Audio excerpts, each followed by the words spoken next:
This is Brent Springford Jr., and what he did on Thanksgiving in 2004 will make you question humanity. How does someone so loved, so privileged, turn into something so dark? Was it pure evil, or something that was slowly built over time? Those questions became real when first responders arrived at his family's home in the Garden District of Montgomery. The house was in chaos, yet $47,000 in jewelry remained untouched, but the story was far from over. Surveillance cameras across 4 states would soon reveal that the killer had traveled 2,100 miles on Greyhound buses under the alias Terry Chance, while his family believed he was safely hiking in Colorado in 19-degree weather. The Garden District of Montgomery, Alabama was more than just a neighborhood. It was a symbol of everything Brent and Charlotte Springford had built over decades. Back in 1987, property records show they bought 127 Felder Avenue for $425,000, which would be roughly $1,300,000 in today's money. It was a well-established, affluent home, the kind of place where families felt safe. And it wasn't just the house. Police records showed that the Garden District had 0 violent crimes since 1982, making it one of the safest areas in the city. Brent Springford Sr. was the embodiment of hard work and ambition. Corporate filings show how he transformed the Pepsi Bottling Group of Montgomery from a small company of 12 employees in 1978 into a regional powerhouse of 340 employees by 2004, generating annual revenue of $47 million. His wife, Charlotte, was equally accomplished. She had been teaching English literature at Alabama State University since 1981, earning stellar reviews from students, averaging 4.8 out of 5 in evaluations year after year. The Springfords gave back systematically. IRS Form 990 filings show they donated $2,300,000 to charity between 1990 and 2004. Their generosity created lasting impacts across Montgomery. The Springford Youth Center, the Charlotte Springford Literacy Fund, and contributions to the Montgomery Food Bank touched thousands of lives in Alabama's capital city. But tragedy had already left its mark on the Springford family. Back in 1971, they welcomed a daughter, Stephanie Springford, a tiny bundle of joy. Yet just 6 months later, their lives would be shattered by an unimaginable horror. Fire Investigation Report number 1971-0615 tells of that fateful night on June 15, 1971, when a fire erupted at 4421 Narrow Lane Road, claiming 3 lives: 6-month-old Stephanie and Charlotte's parents, Margaret and Robert Hayes. The blaze, caused by an electrical failure in the nursery wing, tore through the home around 2:30 in the morning. That night, Charlotte and Brent were far from the disaster, attending a Pepsi conference in Mobile, their presence verified by convention logs showing badges 114 and 115. Despite the heartbreak, the couple rebuilt their lives through family. And so, Brent Jr. was born on February 3, 1972, followed by daughter Robin on November 8, 1974. For more than 25 years, they seemed to thrive, a picture-perfect family in Montgomery's safest, most prestigious neighborhood. However, more than 1,300 miles away in Greeley, Colorado, a different story was quietly unfolding. Weld County property records reveal an uneasy truth about the Springfords' grown son, Brent Jr.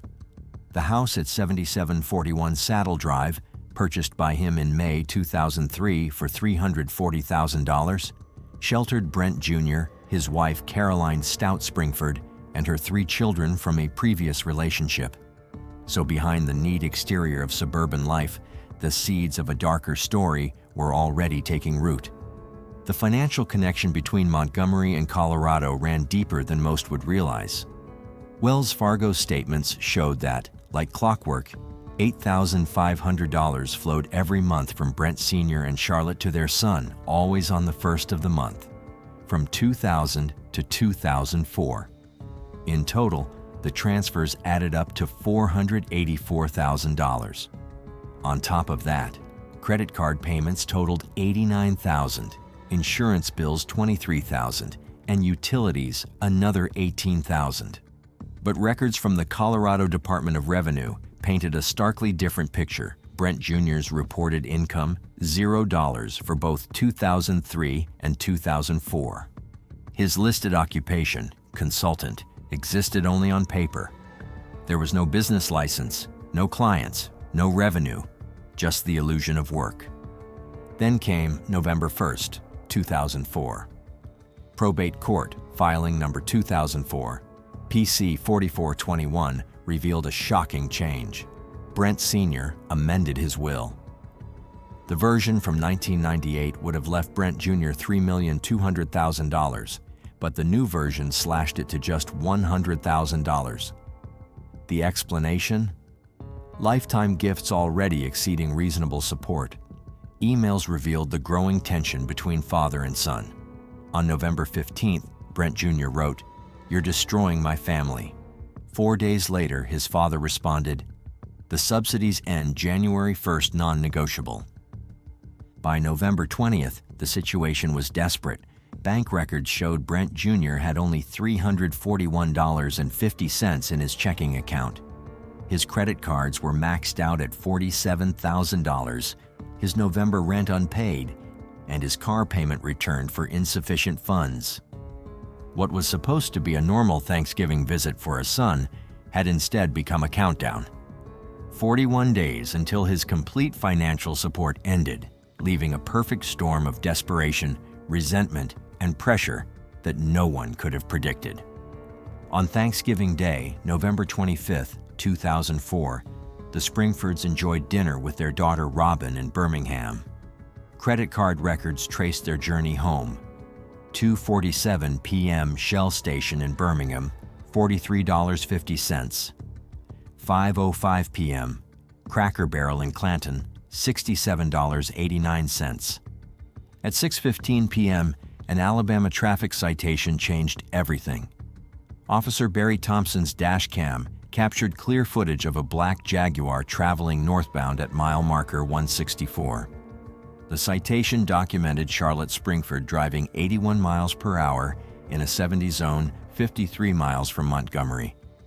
Officer Thompson later testified, "They were calm, apologetic about speeding. Mrs. Springford was laughing about being late for their home renovations." This became the last verified proof of life. Based on remaining distance, the Springfords would have arrived home between 7:15 and 7:30 p.m. By the time first responders reached their house at 7:41 the next morning, Montgomery PD Sergeant David Cole noted, "Rigor mortis was fully established. They'd been dead 8 to 10 hours minimum." A 13-hour window for murder had opened. Crime Scene Unit Supervisor Melanie Torres cataloged blood evidence that told a precise story of violence. Her trial testimony filled 33 pages of transcript, but the key findings were clear. The initial attack occurred at the top of the second-floor stairs. Spatter patterns indicated minimum 5 strikes with a wooden implement.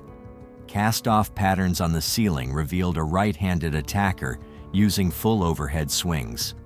The blood trail mapped the killer's movements. Point A at the stairs showed high-velocity impact spatter in a 6-foot radius. Point B in the hallway revealed drag marks with parallel blood smears. Someone had been pulled while still bleeding. Point C led to Robin's former bedroom, where Brent Sr.'s body was ultimately positioned. Medical examiner Dr. Robert Chen's autopsy reports provided clinical detail. Brent Springford Sr. suffered 12 sharp force wounds and 7 defensive wounds on his hands and forearms. 3 skull fractures matched a cylindrical wooden weapon. His carotid artery was severed.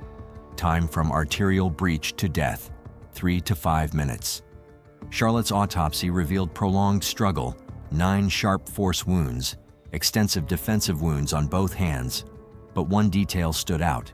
Her Timex watch crystal had shattered, the mechanism frozen at 11:47 p.m. Blood and tissue under her fingernails yielded a DNA profile uploaded to CODIS. The killer knew this house intimately. The murder weapons came from inside, a Wusthof Classic 8-inch knife from the kitchen's Block B, Slot 2, and a 36-inch wooden pick handle from Position 4 in the tool shed. Both items appeared in the Springford's own insurance inventory photos. Most revealing, the killer entered through a second-floor window, the only floor without alarm activation. Detective Angela Myrick noted, perpetrator displayed intimate knowledge of home layout, security gaps, and tool locations. That same day, Robin Springford Hayes gave a recorded statement. "Check my brother. Dad was cutting him off financially. They've been fighting for months by email." The physical evidence supported her suspicion. No forced entry at ground level. The victim's own ladder positioned beneath the second-floor window. The window's alarm sensor present, but disconnected $47,000 in jewelry left untouched. $340 cash still visible in Brent Sr.'s wallet. Only one thing missing, the black Jaguar. Digital forensics exposed weeks of premeditation. Brent Jr.'s laptop browser, history from November 15th through 22nd, painted a damning picture. November 15th, 9:30 a.m. Greyhound routes to Alabama. 10:45 a.m. Bus ticket cash requirements. November 16th, 2 p.m. Alabama inheritance law. November 17th, Disinherited Children Rights Alabama. November 18th, Montgomery weather forecast Thanksgiving. November 20th, 10 p.m. Colorado hiking Alibi temperatures. Email drafts recovered from his hard drive but never sent revealed escalating rage. November 21st. Dad, you're making a mistake that can't be undone. November 22nd, created 90 minutes before catching a bus. You'll regret this. Now, the first clue came from an unexpected witness, Margaret Willis, who lived next door at 129 Felder Avenue. She had trouble sleeping that night and, just before midnight, noticed a figure near the Springford garage. In the dark, she assumed it was family visiting, unaware that this single observation would later become a critical piece of evidence. What unfolded over the following days revealed the horrifying extent of Brent Springford Jr.'s planning and deception. Surveillance cameras captured his movements as he traveled from Alabama to Colorado under the alias Terry Chance. On the morning after Thanksgiving, he was seen entering Tulsa Greyhound Station at 3:45 a.m., purchasing a ticket with cash and boarding a bus headed for Denver at 4:15. From there, he transferred to a Greeley service at 1 p.m., arriving at 4:45 and leaving just 2 minutes later. Every terminal along the route recorded the same pattern: cash purchases, the alias, no ID required. Investigators soon realized that these weren't random bus trips. They were deliberate steps in a meticulously plotted journey. On December 3rd, the Oklahoma Highway Patrol discovered a key piece of evidence: a black Jaguar XJ8 with Alabama plates abandoned in a field along Route 66 in Tulsa. Keys still in the ignition. Forensic analysis tied the car directly to Brent Jr. His fingerprints covered the steering wheel, and the seat was adjusted to fit a 5'10" driver, matching his height. The odometer revealed almost 900 miles, perfectly aligning with the distance from Montgomery to Tulsa. A gas receipt tucked in the console confirmed a stop at a Tulsa Texaco at 2:47 a.m., paid in cash. Every detail painted the picture of a man who had planned his crime with the precision of a military operation. Despite his careful planning, Brent Jr.'s alibi quickly began to crumble under scrutiny. When authorities first spoke to him via a recorded phone call on November 27th, he maintained that he had spent the night hiking at Horsetooth Canyon, claiming he had felt sick after Thanksgiving dinner. But this story did not hold up against the facts. Weather records revealed bitterly cold temperatures, gusting winds, snow accumulation, and early sunsets, conditions that would have made his claimed hiking trip nearly impossible. Parking cameras showed no evidence of his vehicle, and search and rescue logs indicated zero activity in the area. Even his purchase history revealed he had bought no camping equipment at all. The timeline provided by his wife, Caroline, shifted repeatedly in official statements, creating a confusing gap of 5 days in his whereabouts, evidence that would later prove critical in court. The Springford children added their observations. The 16-year-old noticed that Brent's truck was not at the house during dinner. The 14-year-old remembered that he seemed unwell and left early. The 13-year-old recounted the shock of seeing him later with a completely changed appearance, his head shaved bald. A local barber confirmed the transformation, noting fresh scratches on his hands and a state of visible agitation. It was clear that Brent Jr. had gone to extreme lengths to disguise himself, attempting to erase all traces of his identity as he moved through the states. Back at the Springford residence, physical evidence began to emerge that would seal his fate. Muddy boots contained soil inconsistent with the area he claimed to have been. A side pocket in his backpack revealed a forgotten Greyhound ticket stub. A jacket sleeve bore a blood spot matching Charlotte Springford's DNA. Hair in the shower drain showed evidence of recent shaving, and even the trash bin contained plastic bags filled with beard trimmings. Investigators concluded that his alibi was impossible. He could not have been in a freezing wilderness in Colorado while simultaneously traveling thousands of miles across multiple states. Even his wife could not maintain a consistent story. By December 8th, Brent Jr. faced detectives in a jail interview room. Confronted with the overwhelming evidence, cameras, receipts, fingerprints, he finally admitted to the crime he described in chilling detail: how he had entered the house through a bedroom window, retrieved knives from the kitchen, and positioned himself in a closet. He knew the first floor was protected by an alarm, but identified the second-floor windows as his point of entry, exploiting the very gap his father had mentioned years earlier. The timeline he recounted was precise: entering the house at 11:35 p.m., arming himself, and waiting. His parents arrived minutes later, and within moments, the unthinkable unfolded. His father was attacked first, followed by his mother, who struggled in defense. Every action had been calculated in advance, every detail memorized, demonstrating premeditation at the highest level. The reasons he gave for committing the murders were equally revealing. It was not about money, he said, but control, respect, and power. The funds his parents provided were merely part of the leverage they had over him. He admitted to planning every step, researching their schedules, anticipating visitors, and ensuring that the murders would be carried out before anyone could intervene. The medical evidence corroborated his account, showing wounds consistent with the attacks he described, including defensive injuries that confirmed his mother had fought for her life. The trial began in March of the following year and lasted 9 days.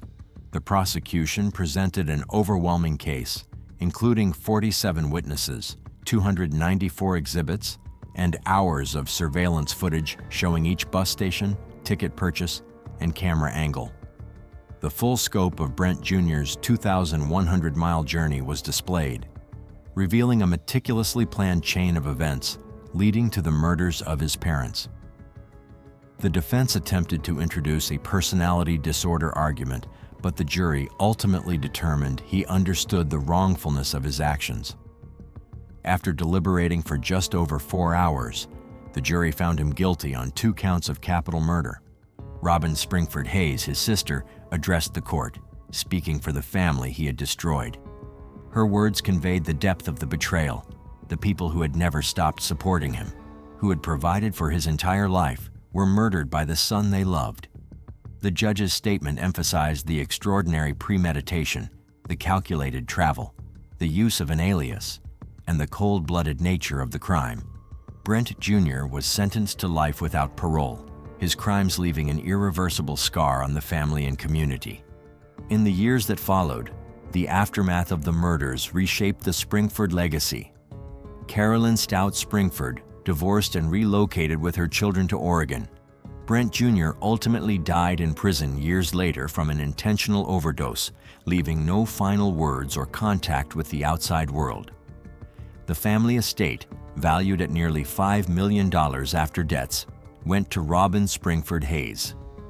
She used it to establish the Charlotte and Brent Springford Memorial Fund, channeling tragedy into meaningful service, assisting families in need, supporting domestic violence survivors, and providing scholarships for social work students. The Garden District itself transformed. Homeowners upgraded security systems, dual-story alarms became the norm, and annual safety audits ensured that no vulnerability like the one that allowed Brent Jr. to carry out his plan could ever be exploited again. Neighbors and investigators alike would recall the story for decades, a chilling reminder that even in the most seemingly perfect communities, darkness can lie where it is least expected. The Springford case remains a testament to meticulous planning, shocking betrayal, and the power of evidence to reveal the truth. Sadly, Thanksgiving has seen tragedies like this before. It's not the first time a child has turned against their own parents, and the next case you're about to hear proves it. This is the story of Seth Privacky. I'm sorry for what I did, but that's hardly enough. Well, I think that's the one baffling part of this case, that to this day we can't understand why he committed this mass murder. When a kid murders their own parents, people often assume they were either abused or deeply disturbed. But in this case, it was pure, cold-blooded evil. On Thanksgiving weekend, November 29, 1998, in Muskegon, Michigan, a woman named Margaret Boss called 911 after finding a man lying motionless in a driveway. Inside the home, police would uncover a chilling scene: 5 family members brutally slain, including Margaret's daughter April and her boyfriend, Jed Privacky. What seemed like a robbery was actually something far darker. The killer, 18-year-old Seth Privacky, Jed's own brother, who had openly shared his plan to murder his family, and no one took him seriously until it was far too late. You think of irony, karma, what you sow, so shall you reap. Certainly I was just relieved, because I view him as an extremely dangerous man, that the Department of Corrections took the necessary steps to ensure that he didn't escape. Stephen Privacky had spent 25 years shaping young minds as a 5th-grade teacher in Muskegon, Michigan. His personnel file at Reiths Puffer Elementary, later entered into evidence, showed 0 complaints and multiple commendations for what administrators called his exceptional dedication to student welfare. Colleagues described him as patient, methodical, the kind of teacher who stayed late helping struggling students and arrived early to prepare lessons. His wife Linda worked as a medical receptionist at Muskegon Medical Associates, where employment records showed perfect attendance for 3 consecutive years. Together, they'd built what appeared to be a stable middle-class life in their 3-bedroom home on Harvey Street, purchased in 1985 according to property records. Their eldest son, Jed, 19, was following his father's path, studying education at Muskegon Community College. Professors would later tell investigators he was earnest and dedicated, often staying after class to discuss teaching methods. The younger son, Seth, 18, was finishing his senior year at Reiths Puffer High School, the same school where his father had once been beloved by students. But court filing would later reveal a different story about Seth. In 1997, he'd been convicted of stealing beer from his workplace and selling it to minors at school. The probation officer's report described him as compliant but emotionally distant during mandatory check-ins. When he was arrested again for shoplifting just months after completing probation, Judge Patricia Hoffman ordered a psychiatric evaluation. Dr. Marcus Webb's report, submitted to the court in January 1998, diagnosed Seth with major depressive disorder and prescribed Wellbutrin, 150 milligrams daily. The evaluation noted persistent feelings of hopelessness and difficulty managing anger, though it found no indication of violence toward others. School records subpoenaed after the murders showed Seth's grade point average had plummeted from 3.2 to 1.8 over 2 years, with attendance declining by 40%. Stephen Wallace, Seth's best friend since middle school, would later provide the most chilling context in his police statement. On Sunday, November 22nd, just 1 week before the murders, Stephen Privacky had given his younger son an ultimatum. According to what Seth told Wallace, his father said he had until the end of the month to find somewhere else to live. He said his dad was done with him. Wallace's statement read, Done with the stealing, the lying, the failures. Saturday, November 28th, started like any other day in the Wallace household. Stephen Wallace's signed police statement, given November 30th at 2 p.m., described Seth arriving at his house around 2 in the afternoon. We played Grand Theft Auto for maybe 2 hours. He seemed totally normal, maybe a little quiet. Wallace's mother, interviewed separately, confirmed she'd seen Seth that day and noticed nothing unusual. He was polite as always, thanked me for the snacks I brought them. At 4:30 p.m., according to Wallace's statement, Seth suddenly paused the game and made an announcement that would haunt Wallace forever. "Tomorrow, I'm going to kill my entire family." Wallace wrote in his statement, "I laughed at first. I thought he was joking or just venting about his dad. We all say stupid stuff when we're mad." But Seth wasn't joking. He laid out his plan with disturbing precision. He would wait until Sunday evening, when his grandfather John would be visiting, a weekly tradition documented by multiple neighbors. He would use his father's .22 caliber Ruger pistol, which Stephen kept locked in the bedroom closet. Seth knew the combination. His father had taught it to him years earlier for home security. He would shoot them one by one, then stage it to look like a robbery. Wallace admitted to Detective James Morrison that he didn't call police or warn the Privackys. "I didn't think he was serious.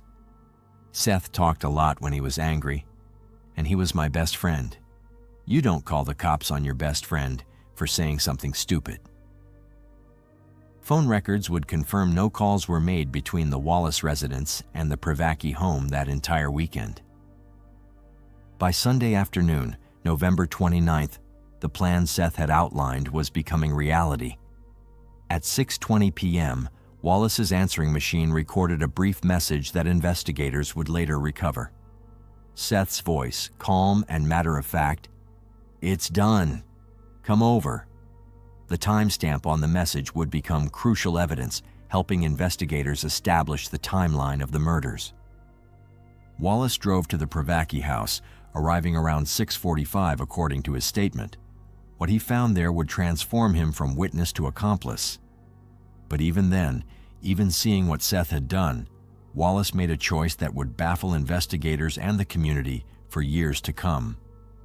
Instead of calling 911, instead of running, he picked up a mop.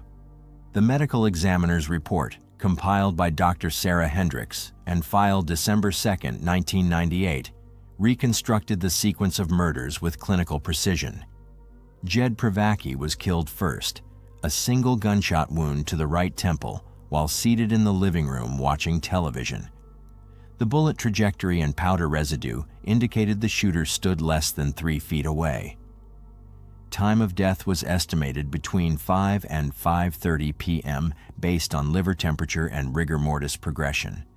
There were no defensive wounds on Jed's hands or arms. He never saw it coming. Stephen Privacky and his father John had been out running errands, according to receipts found in Stephen's wallet showing purchases at Home Depot at 4:52 p.m. They returned home together around 5:45 p.m., walking into an ambush. The autopsy showed Stephen was shot once in the back of the head as he entered through the garage door. John Privacky received 2 shots, what ballistics expert Thomas Cole called insurance shots in his report. The first bullet entered the temporal region, the second the parietal.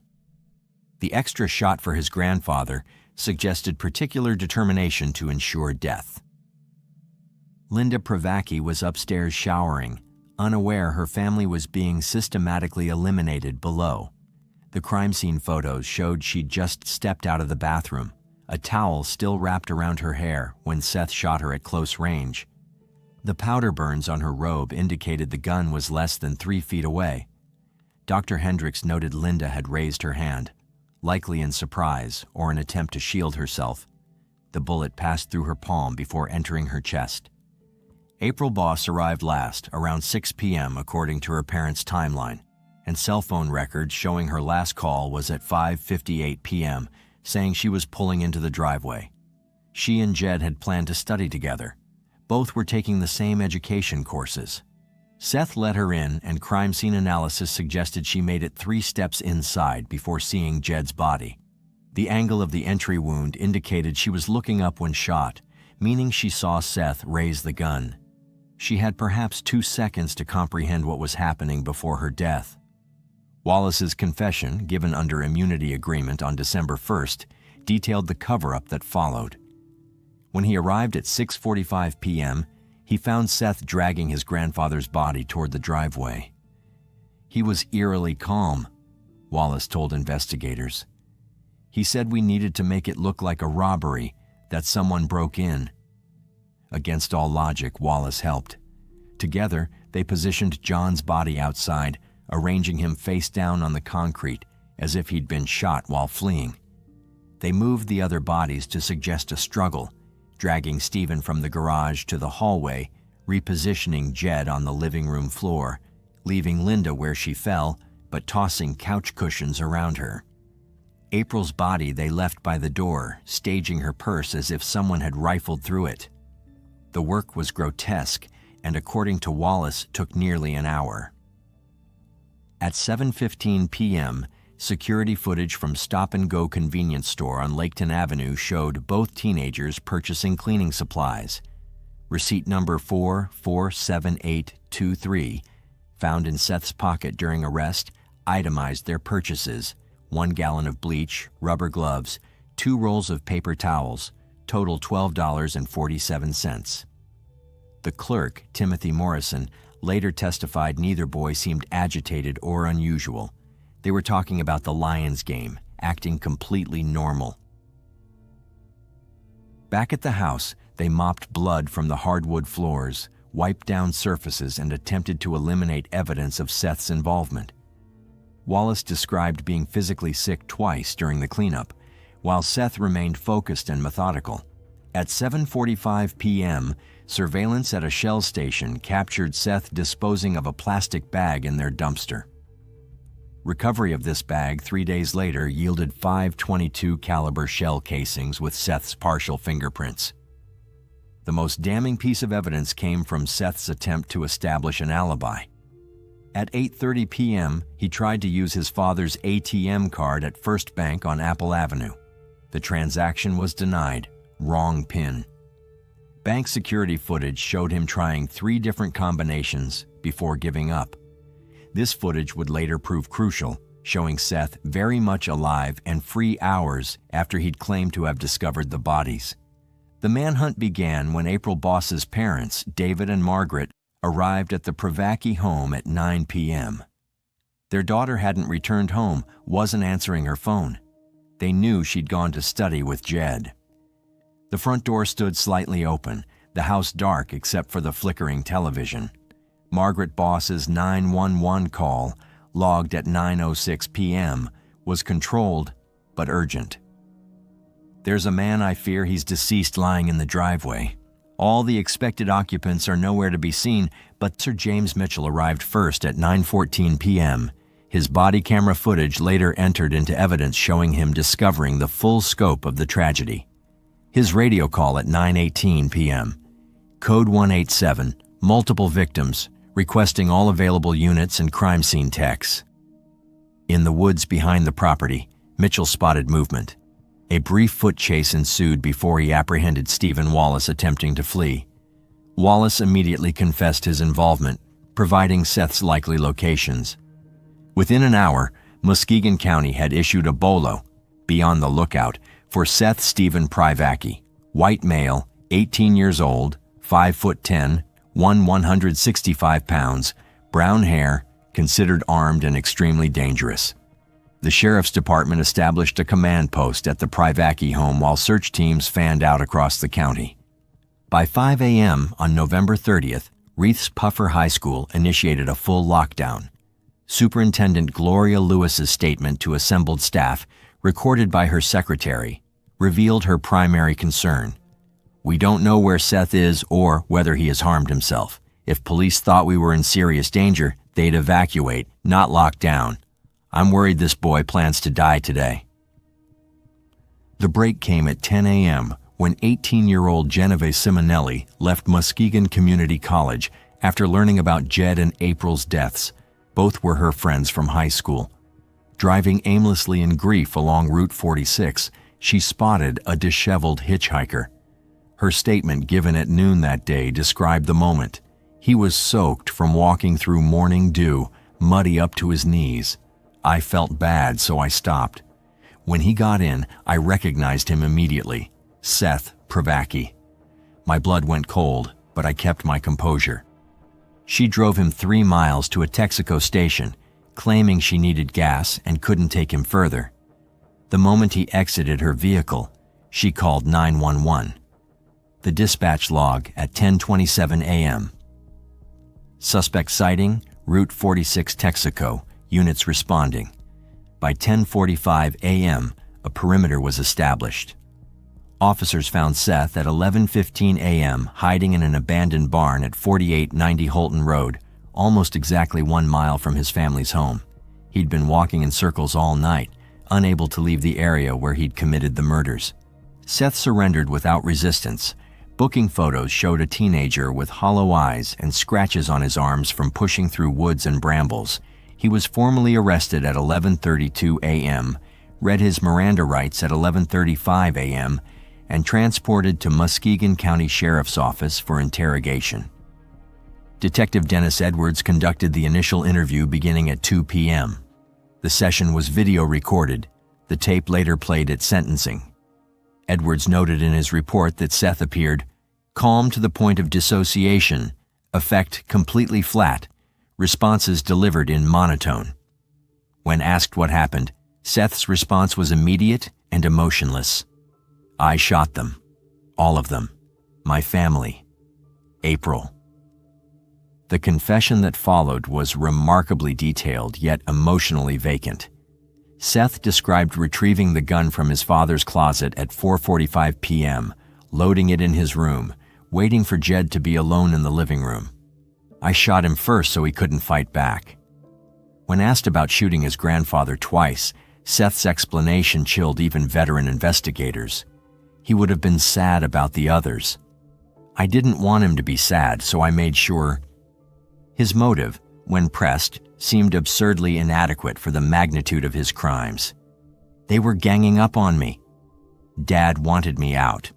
Mom agreed with him. Jed was the perfect son. I was tired of being the failure. When Detective Edwards asked why he didn't simply leave, find his own place, Seth's response revealed the depth of his distorted thinking. Then I'd have nothing. At least this way, I did something they'll never forget. On December 1st, 1998, Muskegon County Prosecutor Tony Tague filed 5 counts of open murder, Michigan's most serious homicide charge. The criminal complaint, case number 98-CF-1823, listed each victim, their time of death, and noted clear evidence of premeditation and deliberation. The arraignment transcript from December 2nd shows Seth entering not guilty pleas on advice of counsel, though his attorney, Michael Russo, immediately requested a psychiatric evaluation. Dr. Patricia Cole's competency report, submitted December 15th, found Seth capable of understanding the charges and assisting in his defense. However, her psychological assessment painted a disturbing picture. Defendant displays significant narcissistic traits, limited empathy, and persistent external blame attribution. He views himself as a victim of circumstance rather than perpetrator of violence. The report noted Seth's continued use of passive language when discussing the murders, saying things happened rather than acknowledging he caused them. Meanwhile, Stephen Wallace faced his own legal reckoning. Initially charged with 5 counts of open murder as an accomplice, Prosecutor Tague reduced the charges to accessory after the fact following Wallace's cooperation agreement.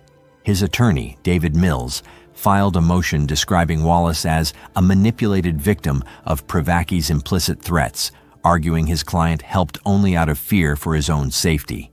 Community reaction was swift and visceral. The Muskegon Chronicle's December 3rd headline read simply, "Why?" Teachers who'd known Seth expressed complete disbelief.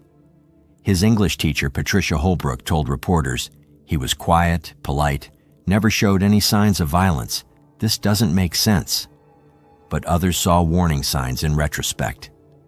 A classmate, requesting anonymity, told investigators Seth had made increasingly dark jokes about violence and had once said, "Sometimes I think about what it would be like if everyone just disappeared." The trial that never was became one of the case's defining features. On December 20th, in a move that surprised even his attorney, Seth changed his plea to no contest for all 5 murder counts and 5 counts of felony firearm. By avoiding trial, he ensured the full details of his planning would never be publicly examined in court. More importantly for Seth, it meant he wouldn't have to face his extended family or the Boss family in prolonged proceedings.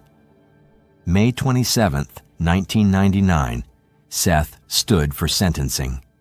Victim impact statements filled 2 hours. April Boss's mother spoke through tears. She was starting her life, wanted to teach like Jed's father. She had so much love to give. Linda Prevacky's sister described losing not just a sister, but my best friend. John Prevacky's neighbor of 30 years called him the grandfather everyone wished they had. When given the opportunity to speak, Seth delivered a statement notable for its brevity and emotional absence. "I wish I'd never done it. Take it back 1,000 times. I'm sorry for what I did, but that's hardly enough." Judge William Marietti showed no sympathy. "You turned what should have been a pleasant Thanksgiving weekend into your own killing field."